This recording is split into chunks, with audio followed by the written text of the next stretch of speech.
Salamat po sa pagpunta. Ako po yung Papa ni Aya. Si Aya ang pangatlong anak. Si Aya na naging kaibigan ko, supportive sa akin. Si Aya po ay lumaki doon sa aking kapatid na best friend. Gawa po nung ako noon eh nasa Malaya, Pilipino na ako kuya sa Arul. Kaya yung kapatid ko po ang nag-alaga sa kanya dahil yung linggo pa lang po eh nagpanulit ko kami nung isang linggo siya pinapakanak na nag-iwan siya ng kanyang ina. Kaya hindi ko naman alam na yung sa lasyahin niya. Kaya si Aya, kasama ko po yan, ano na, high school na. Kaya hindi siya ganong kami ka-close. Pero supportive sa akin yan. Minsan nga, mas mahal pa niya si Balaing Carmen eh. Kasi nung birthday ko, sabi ko, birthday ko, pumunta ka. Baka niya yung mga punta kasi darating niya lang ko. Sabi ko, parang si Balaing Carmen ang nanay mo ah. So, natutuwa naman ako. Dahil hindi siya sigurado, diba? Mahal na mahal siya ng balay ko, kaya kung siya yung tinanan ni B-Boy, kung nagpaalam sa akin may field trip, nangyayang sa akin, nangyayang sa akin ng 3,000 niya tayo, may field trip daw sila Laguna. Kasi sinabi sa akin isang kaibigan nila, anong field trip? Sa Gordon Heights. Ganyan ba? Kaya tinawagan ko po yung nanay yung B-Boy. Kaya ako po kayo makausap. Hindi naman sabi ni Aya sa akin bulis ako. Anong gagawin ko? Anong gagawin mo? Alam mo may palaglag mo yan. Anong kasalanan yan? Ito ka na kay B-Boy. So, hindi naman po ako nagkamali sa kanila sa family nila. Papasalamat kami. Dahil hindi siya nagkamali kung baga nung pagkilit sa mga pangasawa, mga ipag na supporting, lalo kay ate mo na. Wala nung hospital yan, ako na rin hirap. Si Aya na napakabait kong anak yan.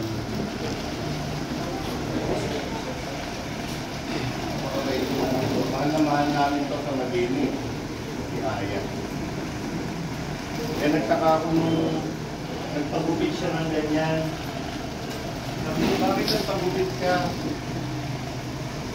Lagi daw yung napaka-naginipan yung tatay ko, so inupo ka daw siya, sinusundo siya. Bakit anong sinasabi? Bibilan daw siya ng ice cream. Sabi ko, huwag ka sumama. Marami ng ice cream sa ulog ako. Kaya, lubos ako nagtataka, bakit nagpagupit siya ng ganyan? Mula bata siya hanggang grade 6, ganyan kasi gupit niya eh.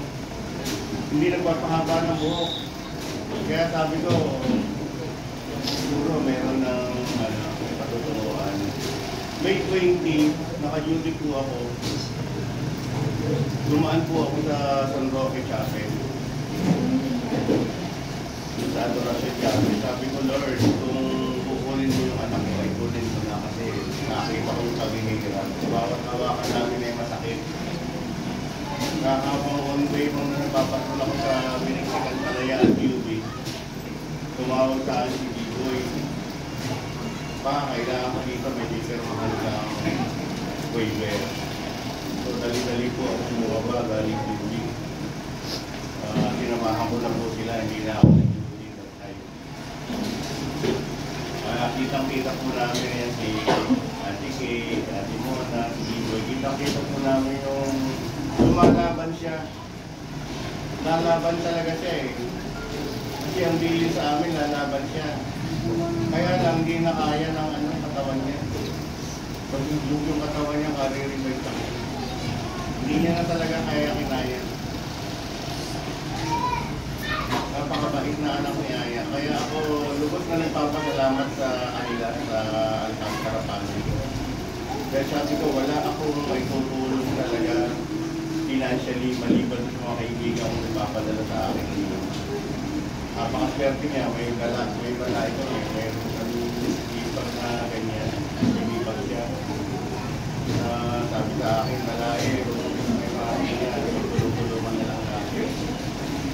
Kasi, nakumpain din po ako sa Bitcoin for 19 days, may gitong 1 million binayaran ko. Yung kapag nakakita ko si Aya doon, gastos yung nakikita ko, pero sabi ko, makasurvive lang. Kaya yun, hindi naman niya nakinayat. Nakakasad, kasi yung nanay ko, kanyang ulit pinamatay. Parehas na parehas mo sila. Kaya lang, sabi ko, dapat naman sana, hindi naman ganyan kabago. Mga 50, na-enjoy niya na yung buhay niya. Nakalahati na dyan ng isang buong papel. Pinapakabata, nakaka-1/4 pa lang, ganoon naman na. Kapunta kasi yun si Aya dito, second year high school. Yan sila Kat, sila Badet, yan yung mga anak-anakan ko nung araw nung ako ay natabawa sa LTO. Sila yung mga kasama niyan, kaya sabi ko hanggang ngayon magpapatawa pa kayo. Sila Ate Mila, Ate Mila, yung nanay-nanay niya. Kaya sabi sa akin Ate Mila, may lalaking pumapasok dyan sa ngipag gabi. Pantayan mo. Hindi ko naman matanggal ang biboy na magaling. Hindi ako sa may village, sa gate ng village, tingnan ko sino kaya ako yan. Hindi matambahan, siguro mga daling araw pumupunta. Kasi sabi niya, Papa, pulis ako. Anong gagawin ko? Tuloy mo na yan. Hindi ako susunod si Labalay ka. Sa inyo na po yan. Wala na po akong magagawa. Salamat po ako sa mga kaibigan niya. Natutuwa naman ako dahil napakabuti ng mga kaibigan ni Mahal. Kaya binibiro ko siya nung sa bahay, nung na-operahan siya, inuwi ko sa bahay kasi malapit na po kami sa lahat. Malapit kami sa lahat. Sabi ko na, huwag kang bibigay. Asawa si Bibo. Sabi nga, hindi pa asawa yan. Yun ang hindi mo na malalaman. Kasi tao lang naman tayo, tumalagay tayo sa time na ganyan. Ako nga nung nahiwalay ako, sabi ko, di na ako mag-asawa eh. Hilot naman. May darating pa po pala sa buhay ko. Kaya mahirap yung tara. Boy. Kaya nagpapasalamat po ako sa inyo sa lalo sa Alcantara Arcega family. Papasalamat talaga ako dahil nakatagpo siya ng ganyan. Kung iba yan, sabi nga nung partner ko, kung iba yan, pinabayaan na siya dyan from the start. Yung sakripisyo. Yung sakripisyo nila. Lalo si Ate Mona, napaka-sakripisyo na nila.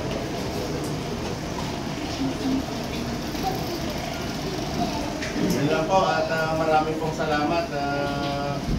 Pag-pray na lang po natin yung kaluluwa ni Aya. Salamat po. Si Ayi lang. Patay tayo. Salamat po sa pakikilama ngayong gabi.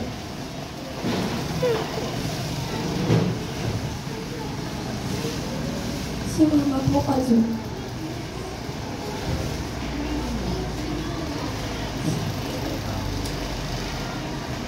Siya po yung ginang unang tigil na pag-support po sa akin.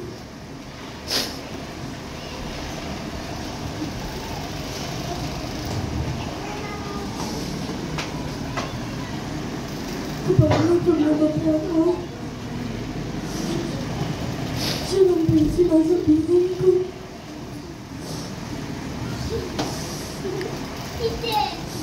Hindi po siya ako nagkulang ng araw dahil sa mama. Spoiled po ako sa kanya ng bata po ako.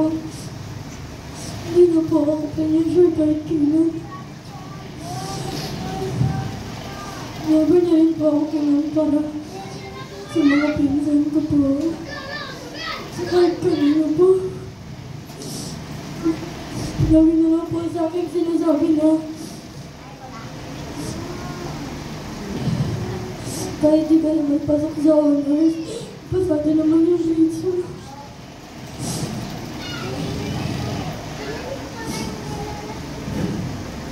Hindi ko pa po kasi talaga tanggap ngayon. Sobrang bigat po sa pakiramdam na wala ng ina. Best friend ko po kasi si Mama.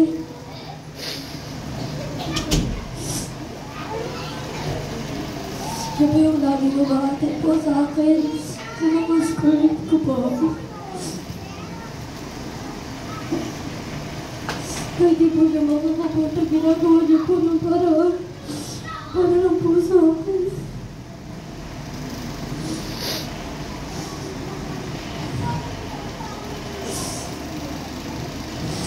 Minsan ko po yung loob ko sa ngayon. Pero hindi ko po matatanggap. Kasi sobrang nahihirapan po ako.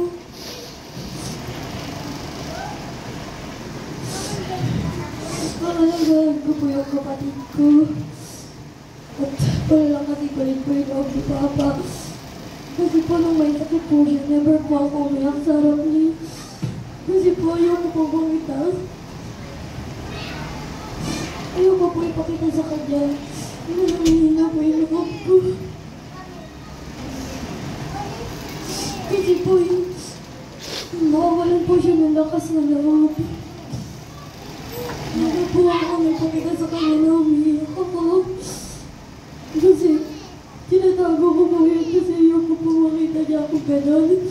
Pinapakita ko po sa kanya na kaya ko po. Hindi po ako susuko.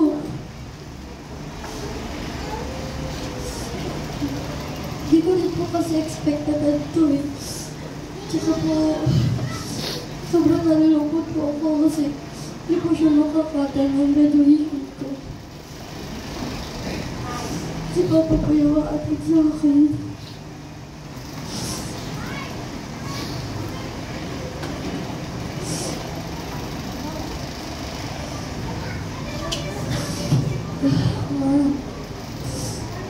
Ngayon kasama ngayon din si Papa God. Kasi nagabayan niya po kami dito lahat.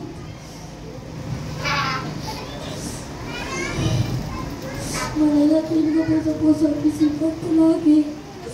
Kasi po ikaw po yung inspirasyon ko. Kala ko po, kasama po kita. Ito pa rin yung pangarap ko. Nakala ko pa makakasama po kita na matagal. Kasi di ko po expect na mawawala ka pa sa akin tagal.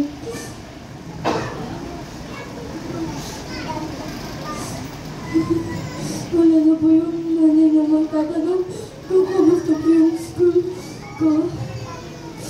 Kung kamusta po ako, kung okay po ako. Kung kaya ko pa po ba.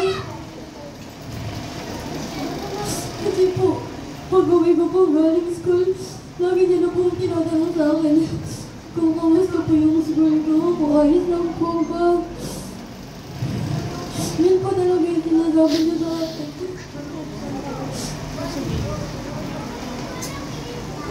Sana po ako nakakalawan niyo ako sa panaginip ko. Magkwentuhan tayo. Kasi po di niya pa po ako nilalaro sa panaginip ko. Hinihintay ko po na. Nung araw po na nasa hospital po siya. Bala ko po kasi nagpagawin niya po. Nasabihin ko po yung mga gusto ko sabihin.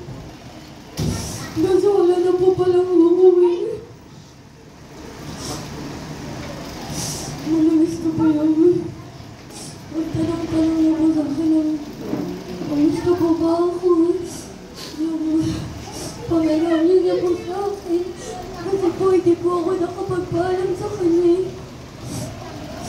Hindi ko po siya nayakap. Hindi ko po siya nawakan. Saka 3 days, pain po kasi nun eh.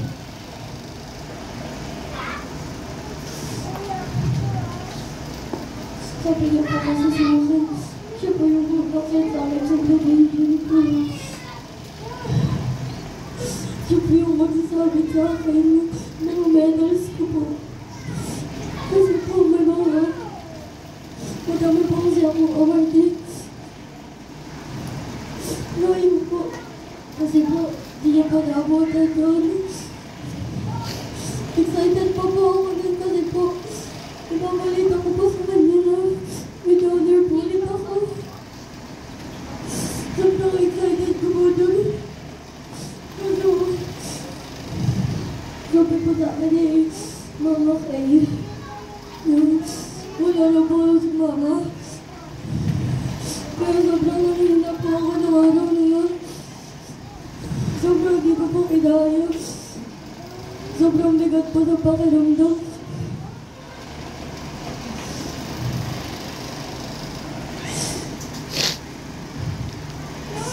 Kaya di po ako sisuko.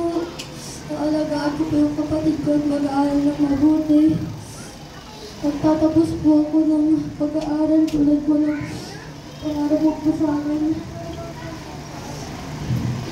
Di po kasi yung lagi niya po sinasabi sa akin na magtatapos po ako ng pag-aaral. Daw po ako magpapabaya.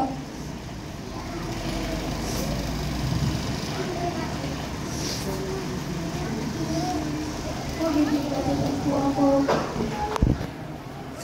Sobrang hirap talaga sa akin kasi po, isa po akong anak. First time ko po mabatayan ng mahal sa buhay. Ngayon ko lang po ito naranasan.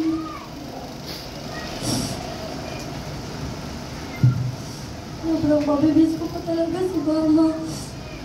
Kasi po,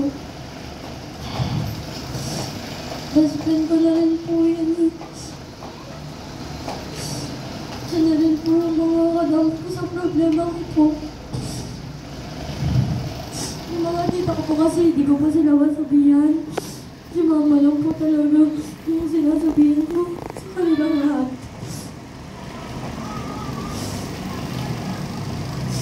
Ipapalit po kasi yung pagmamahal namin sa akin. Wala po kasi kapantay yung pagmamahal namin sa akin. Kasi po yung ina po, mas alam pa nila yung kakabuti po sa aming mga anak. Sila po yung nakakalam ng mga gusto namin, mga paborito namin. Sila po talaga. Kaya po, nagulat po ako na hindi nila po kinaya. Naghihinalo na po siya ng sa ospital. Pero, iniisip ko pa din po, nakakayanin niya po. Kasi po, medyo malakas naman po siya eh. Pero nakikita ko po lang nahihirapan na. Kasi po, alis nila po siya makatayo na. Nasa higaan na lang po siya. Tapos nung araw, na bago po siya nawala. Inahan niya po ako, binilan niya po ako ng mga damit po. Binilan niya po ako ng mga pinagala niya sa akin. Nangungabigya po. Ngayon po, hindi naman po sila tita, si papa, sila po ngayon. Papalakas po ng loob ko.